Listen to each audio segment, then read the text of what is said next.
باوضو ہو کر کسی بھی پاک جگہ پر کعبہ شریف یعنی قبلے کی طرف رخ کر کے کھڑی ہو جائے۔ ہاتھوں کے پنجوں اور پیروں کے پنجوں کو کھلا رکھے، چہرے پر نقاب نہ لگائے، دونوں پیروں کے درمیان 4 انگلیوں کا فاصلہ رکھے، قدموں کو سیدھا قبلے کی طرف رکھے، نظر سجدہ گاہ کی طرف رکھے۔ اب زبان سے دل کی نیت کو دہرائے اور اس طرح نیت کرے، مثلا نیت کے الفاظ: نیت کی میں نے 2 رکعت فرض نماز فجر کی واسطے اللہ تعالیٰ کے رخ میرا کعبہ شریف کی طرف۔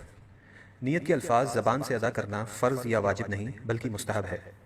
اب اللہ اکبر کہتے ہوئے نماز شروع کرے، دونوں ہاتھوں کو اس طرح کاندھوں تک اٹھائے کہ ہتھیلیوں کا رخ قبلے کی طرف ہو اور چادر سے باہر نہ نکالے۔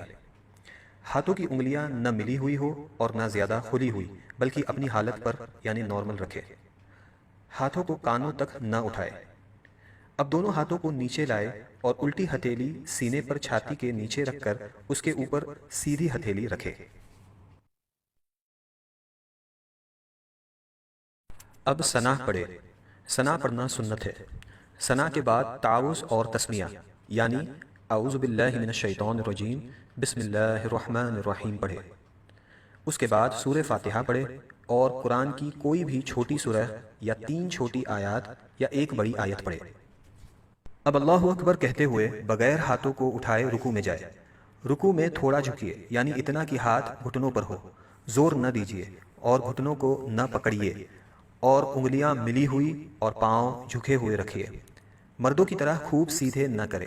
اب کم سے کم 3 مرتبہ یہ تسبیح پڑھے: سبحان ربی العظیم، سبحان ربی العظیم، سبحان ربی العظیم۔ اب رکوع سے سر اٹھائے اور بالکل سیدھے کھڑے ہو جائے اور دونوں ہاتھ کو نہ اٹھائے اور کہے سمیع اللہ لمن حمدہ ربنا ولک الحمد۔ اب بغیر ہاتھوں کو اٹھائے اللہ اکبر کہتے ہوئے سجدے میں جائے۔ سجدے میں جاتے وقت پہلے گھٹنوں کو زمین پر رکھے پھر ہاتھوں کو رکھے۔ سجدے میں جاتے وقت پہلے ہاتھوں کو زمین پر اور بعد میں گھٹنوں کو نہ رکھے۔ ہاتھوں کے بعد پہلے ناک پھر پیشانی کو زمین سے لگائے۔ سجدہ سمیٹ کر کیجیے یعنی بازو کروٹوں سے، پیٹ ران سے، ران پنڈلیوں سے اور پنڈلیاں زمین سے ملا دیجیے اور دونوں پاؤں سیدھی طرف نکال دیجیے۔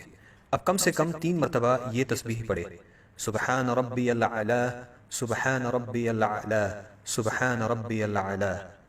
اب سجدے سے سر اٹھائے، پہلے پیشانی کو اٹھائے پھر ناک کو اور دونوں ہاتھوں کی ہتھیلیوں کو اپنی رانوں پر رکھے اور دونوں پاؤں سیدھی طرف نکال دیجیے اور الٹی سورین پر بیٹھیے اور کم سے کم 1 تسبیح کی مقدار بیٹھے رہے۔ اب اللہ اکبر کہتے ہوئے پہلے سجدے کی طرح دوسرا سجدہ کرے۔ اب اللہ اکبر کہتے ہوئے سجدے سے سر اس طرح اٹھائے کہ پہلے پیشانی پھر ناک، اس کے بعد ہاتھوں کو اٹھائے اور آخر میں گھٹنوں کو اٹھائے اور ہاتھوں کو گھٹنوں پر رکھ کر پنجوں کے بل دوسری رکعت کے لیے کھڑی ہو جائے۔ اٹھتے وقت بغیر مجبوری زمین پر ہاتھ سے ٹیک نہ لگائے۔ اب دوسری رکعت کے لیے کھڑے ہو جائے اور ویسے ہی پڑھے جیسے پہلی رکعت پڑھی تھی۔ دوسری رکعت میں ثنا نہ پڑھے۔ اب دوسری رکعت مکمل کرے جیسے پہلی رکعت ادا کی تھی اور دونوں سجدوں کے بعد اس طرح بیٹھ جائے کہ دونوں پاؤں سیدھی طرف نکالے اور الٹی سورین پر بیٹھے۔ دوسری رکعت میں بیٹھنے کو قعدہ کہتے ہیں۔ جب قعدہ میں بیٹھے تو دونوں ہاتھوں کے پنجوں کو ران پر رکھے۔ اب پوری التحیات پڑھے اور جب اشہد ان لا الہ کہے تو اپنی انگلیوں سے مٹھی بنا لے اور کلمے کی انگلی سے اس طرح اشارہ کرے، اور جب الا اللہ پر پہنچے تو کلمے کی انگلی کو گرا دے اور پنجے کو کھول دے اور جیسے ہاتھوں کی پہلی حالت تھی اسی حالت میں رکھے یعنی ہتھیلی کو ران پر کھول کر رکھ دے اور وَأَشْهَدُ أَنَّ مُحَمَّدًا عَبْدُهُ وَرَسُولُهُ پڑھے۔ شہادت یعنی کلمے کی انگلی کو اس طرح اوپر نیچے نہ کرے اور نہ اس طرح گول گول گھمائے۔ انگلی کو حرکت دینا یا ہلاتے رہنا سنت نہیں۔ اب درود ابراہیم پڑھے اور اس کے بعد دعائے معصورہ پڑھے اور پہلے دائیں اور پھر بائیں طرف چہرے کو پھیر کر سلام کرے اور اس طرح کہے السلام علیکم ورحمۃ اللہ، السلام علیکم ورحمۃ اللہ، اور نماز کو مکمل کرے۔ اگر 4 رکعت کی نماز کی نیت کی ہو تو التحیات پڑھ کر تیسری رکعت کے لیے کھڑے ہو جائے۔